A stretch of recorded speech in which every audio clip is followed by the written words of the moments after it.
Hello, and welcome to the Afroreads podcast with your hosts, Amara and Ugochi. Afroreads is a book review podcast that was created out of our shared love for reading African fiction books. We talk through its themes and try to tie its key messages to our African heritage, culture, and contemporary issues. We invite you to turn the page and let's begin. Hello, and welcome to our third episode of the Afroreads podcast with Ugochi and Amara. On this episode, we'll be discussing Homegoing by Yaa Gyasi, which is a great book, but we'll go into that a little bit later. First, we're going to talk about some current events in our personal lives. What's been going on with you, Amara? Yeah, what's been going on? Well, I've had very many projects. I don't want to talk about them on the podcast because they are just babies, but they're babies I'm kind of really nurturing and hoping they will grow. Just business projects, just in case, everyone is looking out for their job at this point and just having backups. But it's been really exciting. Obviously, being in the project management space, I like to get my teeth into new and exciting projects, and till I reach a goal or objective, I'm not at rest. So I'm in that current state where it's exciting. It's an exciting journey for me, and yes, I'm just hoping to complete my many projects. Mm-hmm. So you, Ugochi? I've been having this, okay, I haven't said this, but I'm pregnant. So my cravings are ridiculous. Lately, I've been craving nzu. And I saw you eating that earlier. And I was like, what the hell? Yeah, and I get self-conscious about it when I eat it in front of people, because when I'm eating it in front of my husband, he gives me this weird look, like, how gross, how disgusting. But I can't help it. It neutralizes my tongue from the taste of what I've eaten before. When I eat foods, I can taste every single seasoning or chemical that was used in the food, and it leaves a lingering taste. So don't worry, I've heard horror stories. I hear some pregnant mothers, sometimes they crave gravel and stone, and they the same. Eat it, and then other people I hear crave the smell of poo. Wow. So I've heard all sorts. So I think you're mild, and your case is it hasn't reached that level. And I do like the smell of burnt rubber. That also is just weird. I can't wait to see what I would crave. Maybe sleep. I like sleeping. I'll probably just sleep more. Good luck. But you were asking me earlier about the nzu chalk. Mm-hmm. So I've not researched on it, but I know in secondary school we used to we kind of studied it a bit, and we learned that it was chalk that was basically used for designing and coloring in the southeastern part of Nigeria, and basically it was used to design women's bodies, especially during ceremonies like weddings and things like that. And it's interesting as well. I think we were trying to make the paint white, make white paint, and it was suggested we use nzu chalk. So that's all I know about it. And I also hear people eat it as well, it's put in food for eating some kind of meal. I don't know much about that. So yes, at least it's edible. So it's interesting you bought it on. You told me you bought it on where? So I got my first batch on eBay. Some hustler somewhere is just quietly sitting in a house selling it. How much is she selling it for? It was £5, £2 for delivery. So I paid £7. But I was craving what it. Quantity It was a small bag. It maybe had 8 rocks, maybe. And I've eaten those ones all. Yeah, someone just quietly making her money through poor pregnant women. But it's good. You said the second batch. Second batch was from my mother-in-law. So she had packed 3 bags of them, 3 full bags of them. As in vexing. Yeah. As per, you cannot lack. Yeah. So I have a lot. So I'm good. I'm trying not to eat it that much because I honestly don't think it's like that good for you. Really? I don't know Eating anything. I clay. just saw you eating it and I was like, damn. I'm trying to Very stop. interesting. It's like an addiction and I smell it too. I just feel weird smelling and eating it, but Yeah, please let us know if you had similar experiences mm-hmm. and cravings in the comment section or any of our social media platforms. Yeah, it'll make me feel better. Like, I'm not alone. All right, back to the book. Today we are in Ghana with Homegoing by Yaa Gyasi. Yes, such an interesting book. So it follows a lineage of two half sisters born in Ghana. Their names are Efia and Essie. But these two half sisters separated when they were young. No, they never met actually. Yeah, they never actually met. They never They are met. only connected through their mom, mommy. Yeah.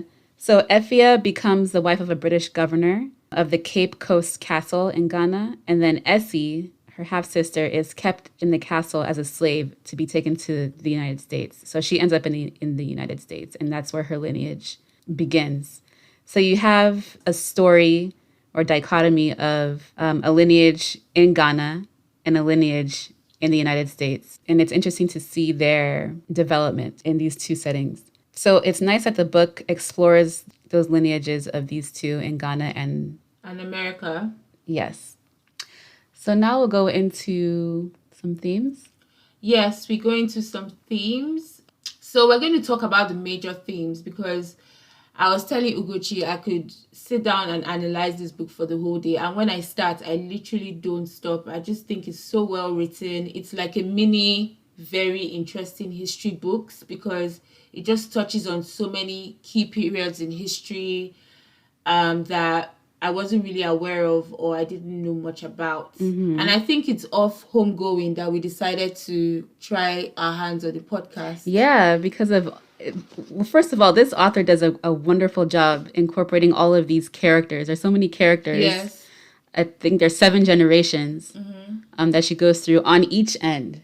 7 generations, right? But these 2 lineages. So she does a good job of keeping them organized so that we can follow. Yeah. Between when you write in the lines kind of thing. Yes. Yeah, color in the lines. Yes. And not only keeping them organized, but aligning them with these historical events. Yes.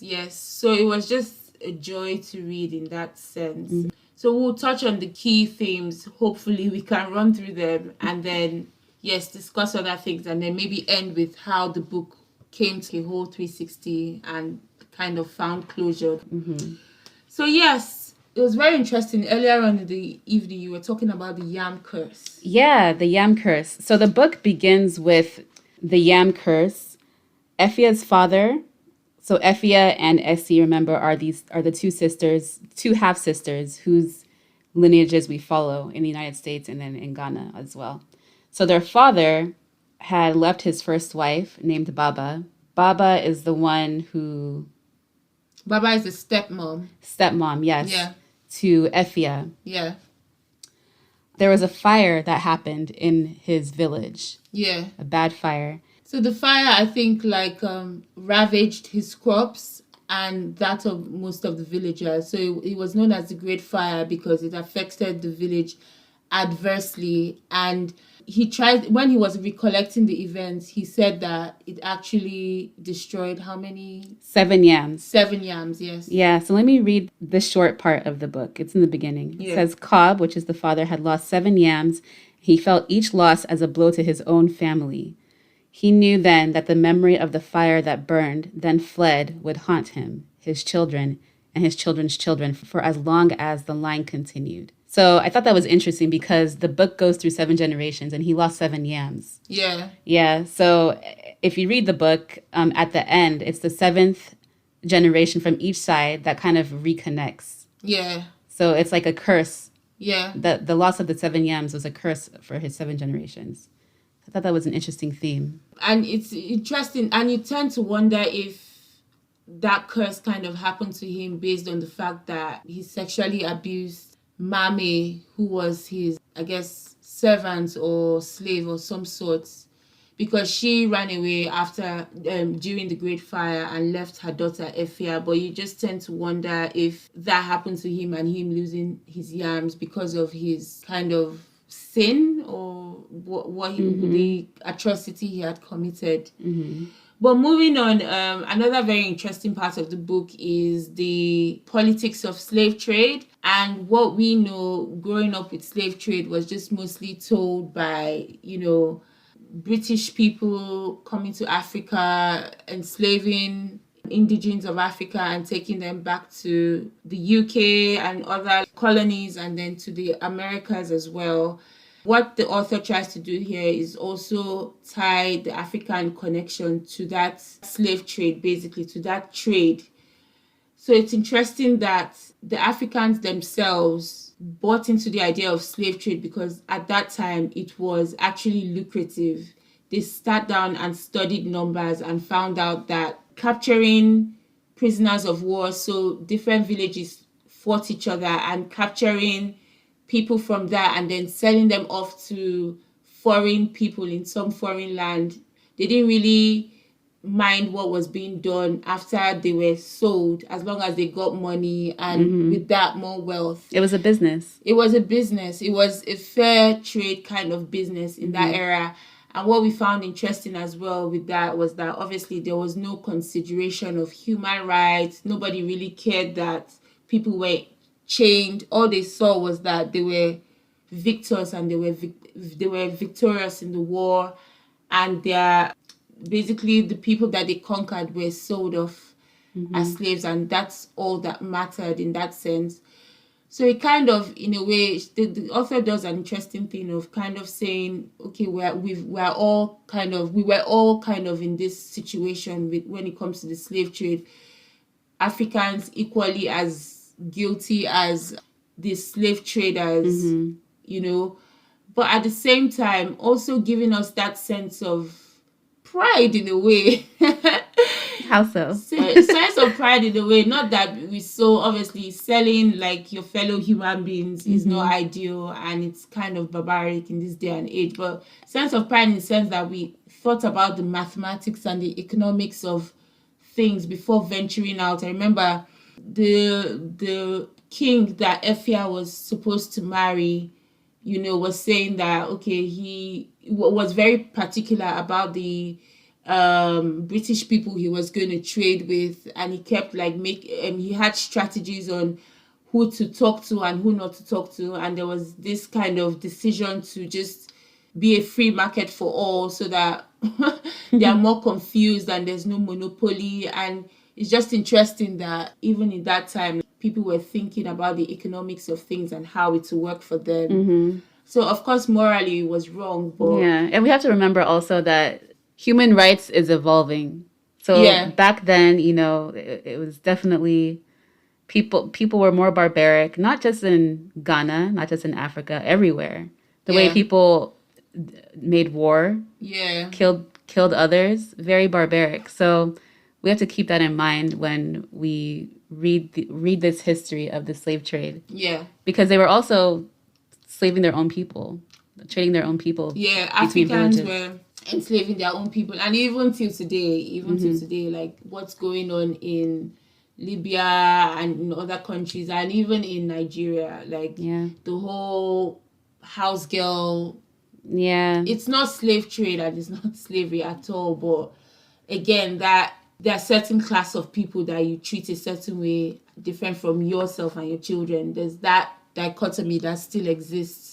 So that's what we found quite prominent in the book, in the way that we are more alike than you actually think, and there's no victim or perpetrator. We're all in it thinking economically of how it benefits oneself. Right. In that sense. Right. Yeah. So that was an interesting theme we also came across. Then another interesting one was the character development. It was not really a theme as such. It's just something that was noticed, that, for instance, I felt like the Ghana characters were a bit more developed. They had personalities that you could draw to, and just different innuendos and idiosyncrasies, whereas I felt like the American side of things were, first of all, from SC to Ness and then Ness to Kojo. I didn't feel there was a lot told there. It's not really a criticism of maybe to say that the author didn't do enough research. Like, I applaud her for the little resource available for that period of time. The first three characters that appeared in America. But it goes again to really show, and it's really prominent, that there's really a lot of gap in that history, in that period of history about slaves and how they kind of live their lives. And I mean, there are resources there, but it's not. Not, yeah. But do you think she did that on purpose? Because it's easy to develop a character if you're writing a character's personality, I should say. Yeah, maybe she did. Let me not say that it's easy to develop. I'm not a writer. Yeah. But I can see that developing a character's personality in writing can be, it's doable. It's doable, and I guess because it's fiction, you can add or subtract all you like. Mm-hmm. But especially Essie, I felt Essie's story was unfinished. Ness's story was like 2 pages. Mm-hmm. Kojo, yeah, it's really started from H, and you could see more development there. In her interview, funny enough, she said that she also struggled with the early Ghana characters, so the Efia and down to Key or K, I don't remember, and then K's son Quay something. Yeah, she struggled with that, and then but she was able to come up with a good storyline based on past oral tradition. So just to say, she struggled with that as well, but she was able to piece something together based on oral tradition. Whereas when you cross over to the American side, it's a bit bare. And I feel like there's more information on the American side in terms of the slave trade, slavery, versus the oral tradition part that she's talking about. You know what I mean? Real life. In real life, yeah. So that's why I feel like there is more, in my opinion, there's more information on that to develop a character versus developing a character based off of stories that have been passed down to you, and you not going in and researching them yourself. Maybe what it is that she's Ghanaian actually, and then I think went to America to study. So she's not African American. So me basically growing up in Nigeria, and I can go to my village anytime, and I know who to ask for information. Good point. She just knows where to source it right there, as opposed to like maybe a neutral writer, maybe a British writer, for instance, deciding to write on that period of history and deciding like the African American roots and the slavery period, there's more to write about from a neutral point of view. But her, it's more lopsided because she's Ghanaian and seems to have grown up more in Ghana than in America. Well, she came to America when she was 2. Oh, she did? Yeah. Oh yeah. Okay, we'll scrap that. But I don't know. I just found it interesting. But I might be wrong. I might be wrong on the character development side. But another very interesting theme we discovered was the stages of mental development and just being and identifying as Black. Right. So I listed 4. Maybe there's more. I'm not sure. But the 4 main ones: slavery, Christianity, colonization, and I guess the present, which is help from foreign aid or foreign entities. So you have slavery, where you have foreigners come in, and I'm going to present this through, I guess, the receiving end, the eyes of someone living in Africa and this happening. You have slavery coming in, and you're making deals, right? Selling your people for, just for economics. But what that does to the psyche, right? You're selling off your people to foreign entities, and many began to wake up. I think. Yeah, many began to wake up. There was that Ashanti war that was fought in the book to try and kind of regain their prominence. So yes, they began to fight back. They began to fight back. And so once they began to fight back, then you have foreign entities coming in and saying, slavery was wrong. We Yeah. made a mistake. So we're going to counteract that by bringing in Christianity and, trying to be nice, giving, whatever. So then Christianity comes in, and not saying that Christianity is bad, but it, in the process, kind of erased tradition, kind of put tradition on the back Yes. burner, right? So when you lose your tradition, you're in part losing your culture, Culture, your heritage, your your heritage, history, your sense of identity, basically. sense of identity. So you have slavery, then you have the further loss of identity through bringing in Christianity, and then you have colonization. So once you've gotten people to kind of submit into your religion, accept these foreigners to teach them about this religion and dismiss your own culture, then mentally you are more able to receive these people kind of ruling your land naturally. Yes, yes, but I mean, they came in with guns. I mean, I think people were fighting with machetes, and they came in with guns and like cleared everyone in like 20 minutes, and they're like, you're done, and we have your land, or we have your city. But the main thing is that as they were coming in, I think Christianity was coming in. So there was that, it was coming in from both sides, where we think your economy can be rearranged, and your way of life and your culture, and then your religion too. So everything was happening at once, So further kind of brutalizing, again, our sense of self and identity, and Making it harder to fight. making it harder to fight. And then as you go through generations and generations, even just forgetting what it was like before that took place. Right. So I thought that was, I guess, an interesting point. And then colonization happens, and after that, these countries are fighting for their freedom, but the psyche of the land has already been, it's been damaged to a point where things aren't working, and you're more receptive to accepting help from foreigners.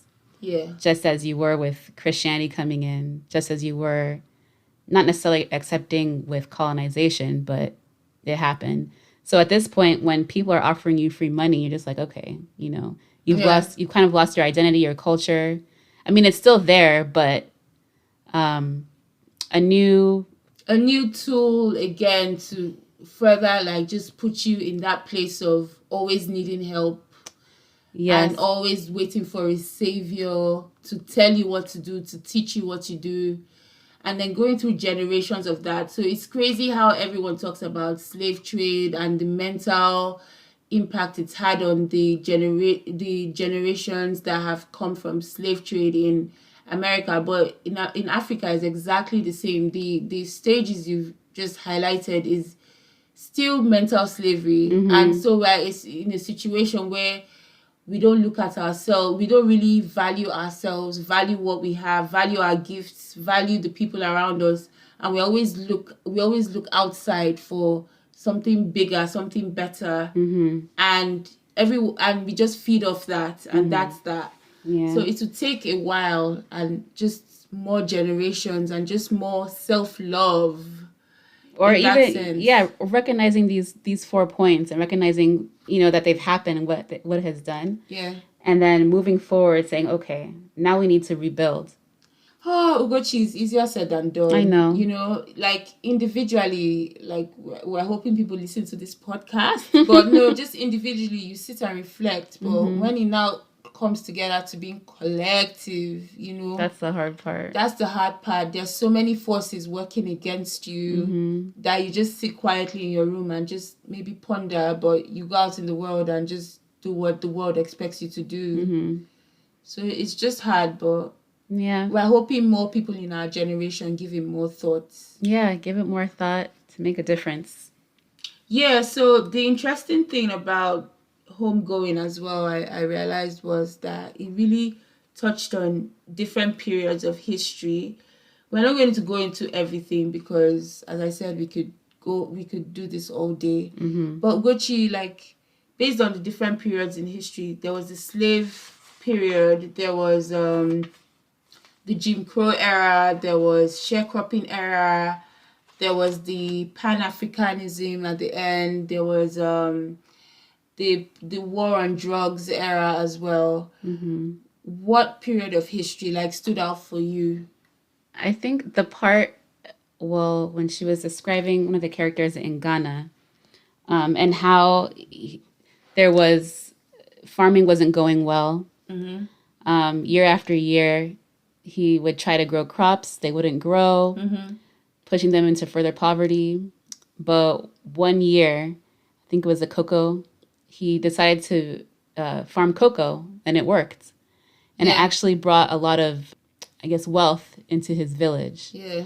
That was the part that stood out for me because it didn't happen too long ago from my generation. And so I know that my great grandfather in Nigeria did something similar, and he found that rubber was lucrative. Really? Yeah. Oh, interesting. Where I married into, they harvested yams, and that was lucrative for them.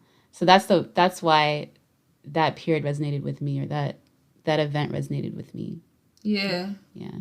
Okay, mine was the sharecropping era. So I guess it wasn't really sharecropping, it was more of coal mines. I think H's period, and it's just interesting. We've not defended slavery, but we're saying that Africans as well as the slave traders had their role to play. But it's interesting what happened after slavery.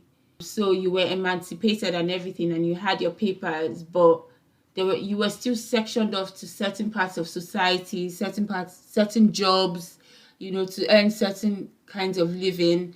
And as they said, during that era as well, the prisons were overpopulated because you just found random reasons to put ex-slaves in prison so that they still had to work for free or work for very low wages. And it just basically created cities where you either got employed on big plots of land to work as sharecroppers or coal mines or in industrial cities of that sort, kind of thing. And it resonated with me because these people were not slaves, they were free, but they ended up living their lives as slaves. They knew their life expectancy was going to be short because of the conditions. So somehow they lived as slaves, but they still earned wages, and they just had to get on with it. H finally died again because of the residue, I think, in his lungs from all the inhalation from coal and other very toxic chemicals. Exactly. But you just subjected yourself to that life because you had to. You had to. That was all you knew. You don't have a past. Your past was slave trade, was slavery. You don't have a past, and that's it. You were born. Once you were born of slavery, that was your life. That's all you knew. So it was quite. Even just thinking about it is very claustrophobic, and it's yes. I guess America and other parts of the world, they've come a long way in that sense of that was the thinking and the lifestyle back then, and then you've gone through all that, to civil rights, to just more forward-thinking times, and obviously it's going to keep getting better to that place where, the color of your skin or your heritage or background wouldn't mean much. It should just be your merit and what you put, and your efforts. We hope we get there soon. I think people would still look down on the color of your skin regardless, but I think more so people have more freedom now and opportunity now to get to a certain state, to get to a certain stage where they have power and where that power is respected. Yeah, just to say, is obviously discrimination is not only about color of your skin. It could be your gender, it could be your sexuality as well. And yeah, hopefully we evolve as human beings. I don't know if we will evolve. I don't know what next we'll evolve to, because we'll always find something to pick on. You know? I think to keep thriving, we need to show that we are better than. There's a power struggle, and someone always needs to be put down. Yes. So we may evolve from the color of our skin or our gender or our sexuality, but it's going to be something else. We just don't know yet. Yeah, we don't know yet. There's always going to be a power struggle. Yeah. But But anyway, this is my favorite part, and that's like analyzing the actual characters. Yeah, it's just too much. Yeah, I'm not going to say this again, but I could go on for hours. So, Ugochi, Yes. so that we can talk even longer about this, let's Yes. split this into two. So, Ghana, the Okay. Ghana lineage, Yes. who is your favorite? James Richard Collins. My absolute favorite. So his father was a slave trader. Yeah, his father was a slave trader. But James was like, no, I don't want to continue this lifestyle. Even though it was lucrative still at that time. He saw something wrong with it, which is one reason why, the first reason why I love him. So he decided to break away from all of that, ventured off into a faraway village, right? And mind you, he's mixed race, so he's half Ghanaian, half British. And back then, light skinned, they call them half caste. Yeah. Were looked down upon. So for him to venture off into a village far from the comfort of the riches that he was born into was admirable to me. And he did that. He fell in love. Wasn't ashamed about it, right? Yeah. Married her and became a farmer. Yeah. An unsuccessful farmer. But he tried. Yeah, he tried. I never understood why. I think what's fascinating to me, what you just said, is that half caste bits. Like, even me now, like, living abroad in the UK, like, when I go to Nigeria, I'm still fascinated to understand, like, what Oyibos are doing and what their business venture is and why they're here and they're not in their developed country is something that I probably shouldn't admit. But yes, even at now, I'm just like, wow, and they have nice hair and their skin is so nice and blue eyes. And it's that self-image thing that you talked about earlier. So, yeah, so it's interesting to think that in some period of history, right there in Ghana, and I think in Nigeria, but we don't know a story that can really resonate with that. But right there in some village in Ghana, you being a half caste was a bit weird and you were strange. And I remember they also thought he brought bad luck because his crops weren't growing. His crops weren't growing, and he was just a strange man with no background or history because no one knew who he was. But he didn't care. He didn't care. He didn't care. Yeah, that's the truth. So mine on the Ghana part was your. Like, I just from the moment where I found out that he was Aqua's son and he had been through that traumatic fire experience, I was left with a scar. I just fell in love with him. I can imagine he was an outsider most of his life. He was really quiet, just did his thing because I think he got a lot of stares, probably. A lot of people pitied him because I think the village kind of knew his story. He had that scar, right? Yeah. Yeah. I also found it very interesting that he was a teacher during like the Kwame Nkrumah phase where Ghana was running for independence. And so there was a lot of skip to his step. Is that what it liked to his step and everything? And he was living in this hope and this dream of Ghana. So I can imagine him like being very ferocious in class and teaching and excited, trying to bring that hope and everything. And I also liked his love story where he wasn't a perfect person and somebody, loved that imperfection about him. And he ended up marrying, the lady that served him. I think he was the cleaner. And I just like the dichotomy of their personality. She was inquisitive, loud and proud. And he was like, I'm just going to be quiet now. Yeah. So I just really liked him. I think he was lovable. And what I found interesting about Yo is that we started his character as a very, Pan-African, this is happening in Ghana, right down to the end of his life where he ended up in America. So you kind of you don't witness, but you kind of imagine that highness now descending into a low point where you just feel, he got a job in America and maybe that's why he went, but I'm sure when he was in that high point of Pan-Africanism, like moving to America would never have been His dream or dream. his future. So what would have happened then to descend to that point where you're like, all right, I'm just gonna go and live out my life in America at this point. Yeah. And that's how kind of um the whole of Africa really started to feel in the 80s. Yeah. That okay, we've been independent for like 30 years. Yeah. What's going on, what's cooking, Yeah. kind of thing. So I Yeah. really liked his story. I always say that a lot of them came to the States. I'm saying the States because that's what I know. To go to school and thinking after school, like they're going to go back. And most of them didn't go back.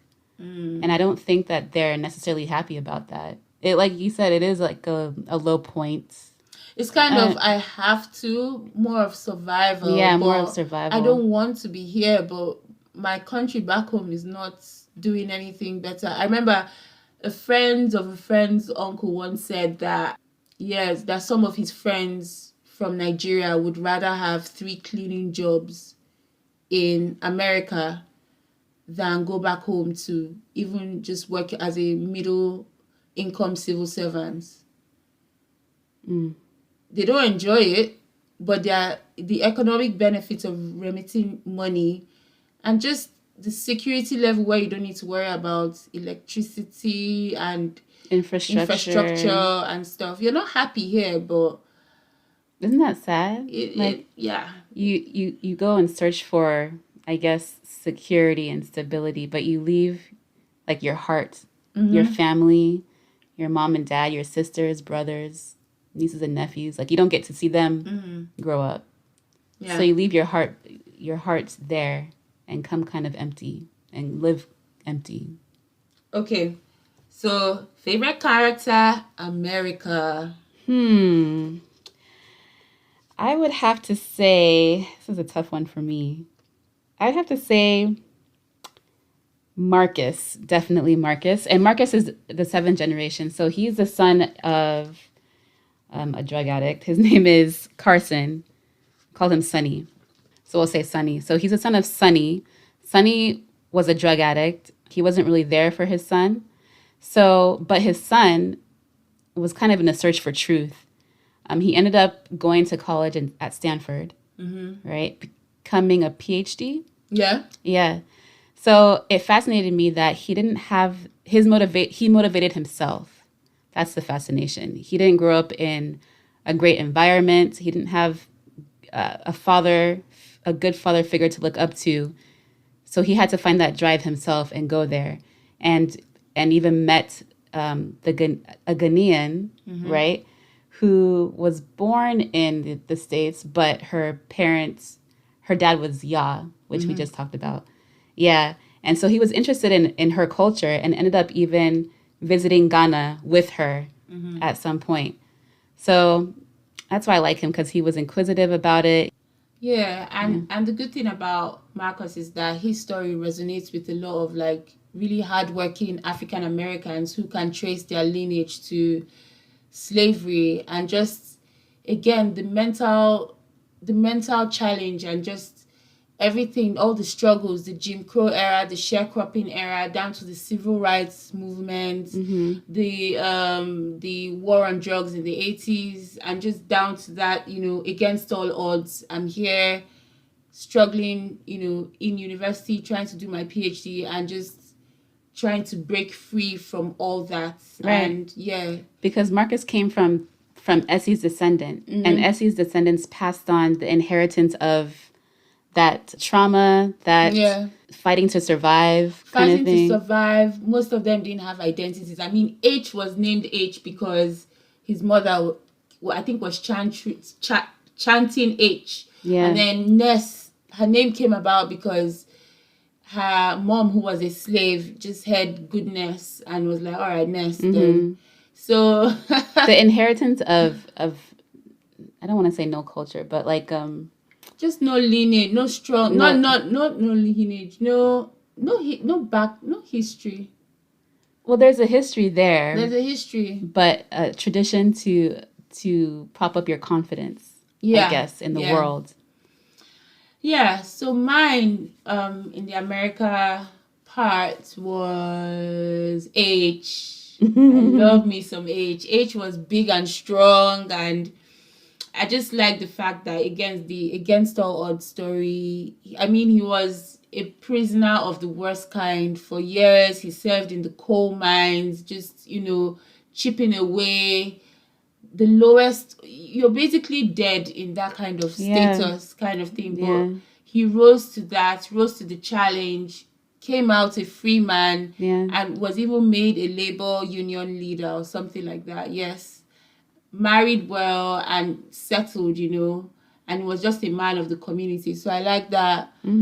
He would be my number 2, second character favorite, because he didn't think that he had that leadership quality in him. Exactly. But he eventually rose to the occasion and did it. He overcame that fear, I guess, of being great. Yeah. Yeah. So I really like H, and again, coming from the fact that again, no identity. I think that's the word we were looking for. Yeah. No identity. Yes. He can't trace his mom. He can't trace his dad because his mom was kidnapped. He literally just had H as his hereditary, as his inheritance. Yeah. And yeah, coming from that to being a labor leader, I think was a labor union leader, I think was fantastic. All right, we are coming to the last segment of our discussion, which is about how the book basically tries to tie loose ends and comes round 360. I would say 360 degrees, and at the end really tries to find closure. And we saw it in the themes like the stone jewelry.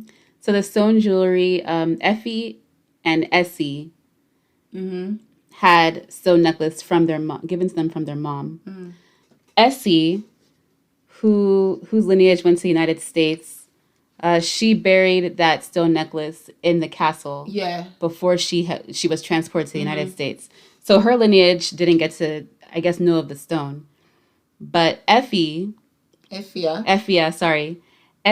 down her stone necklace generation. So that one was passed down generation to generation. So I guess that was kind of symbolic in that they were able to stay connected to their roots while Essie's lineage was not, because the stone was not with them. It wasn't with them, but and I told you this was interesting, that I was disappointed that the stone that has stone by chapter 2 had been lost. But it's interesting that Marcus, the 6th or 7th generation, came back to Elmina Castle where she buried the stone, which was very symbolic because again it's that kind of rounding it up. From the beginning, the Yam Curse, the 7 yams that were lost.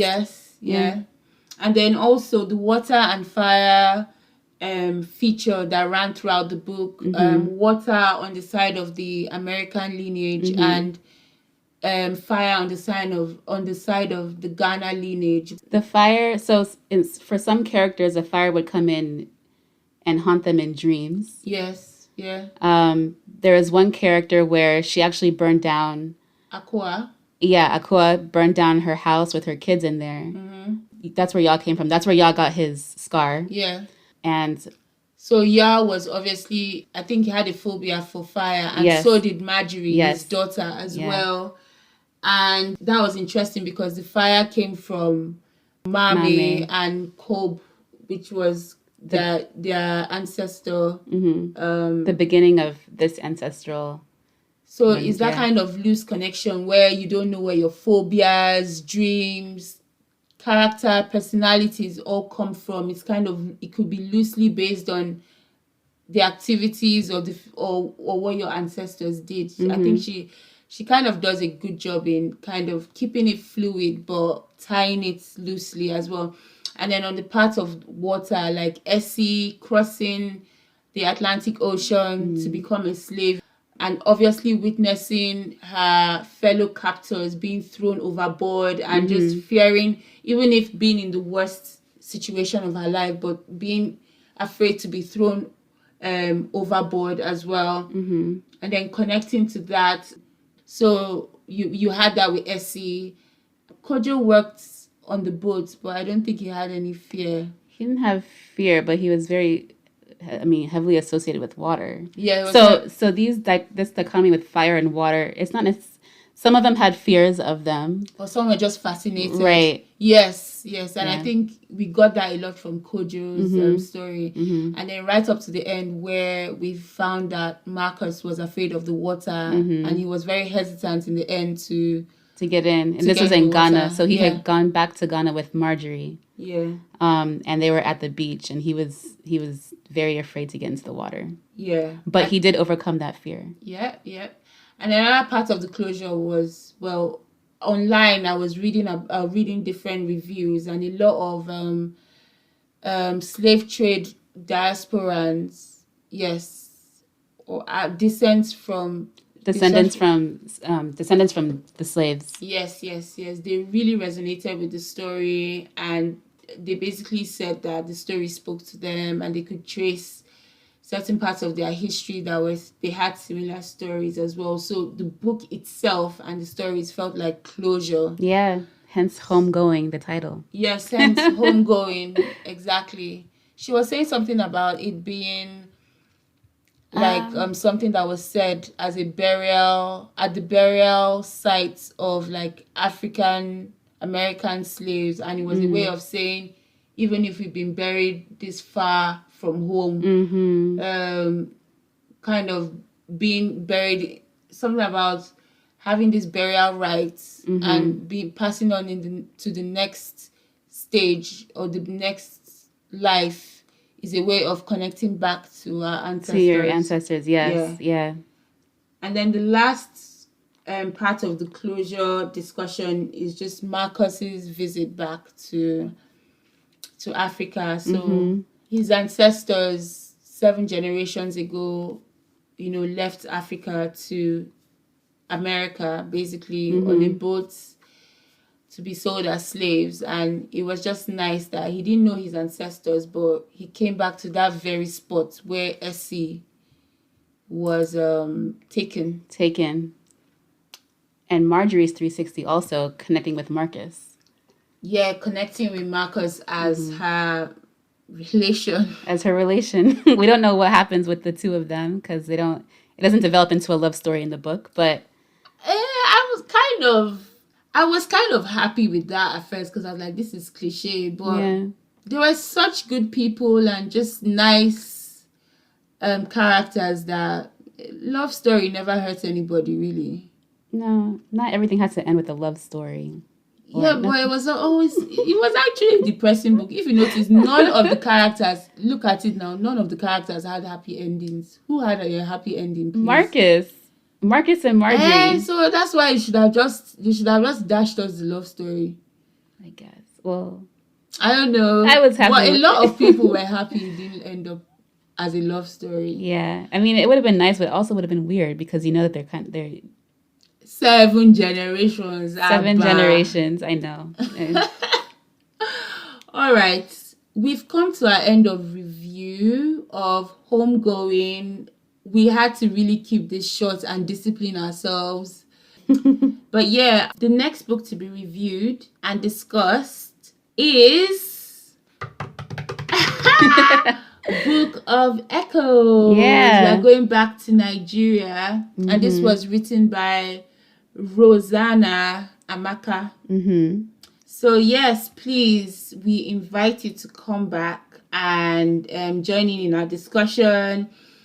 Having announced our next book, Book of Echoes, please go and purchase it. Again, I think I read it on my Kindle, but it's also available on Audible. Read it. Tell us what you think about it in the comments if you have more questions, and let's just have a discussion around it, and then we can bring this all back to our next episode. Yeah. And don't forget to like, share, and subscribe. Follow us on Twitter at Afro_Reads, Instagram at Afroreads Podcast, and our Facebook group, Afroreads Podcast. Thank you, and we will be sharing other interesting content on our social media platforms, and have some informative discussions leading up to the next episode. Looking forward to you joining us on the next episode, but until then, take care and have a blessed week. Bye. Bye.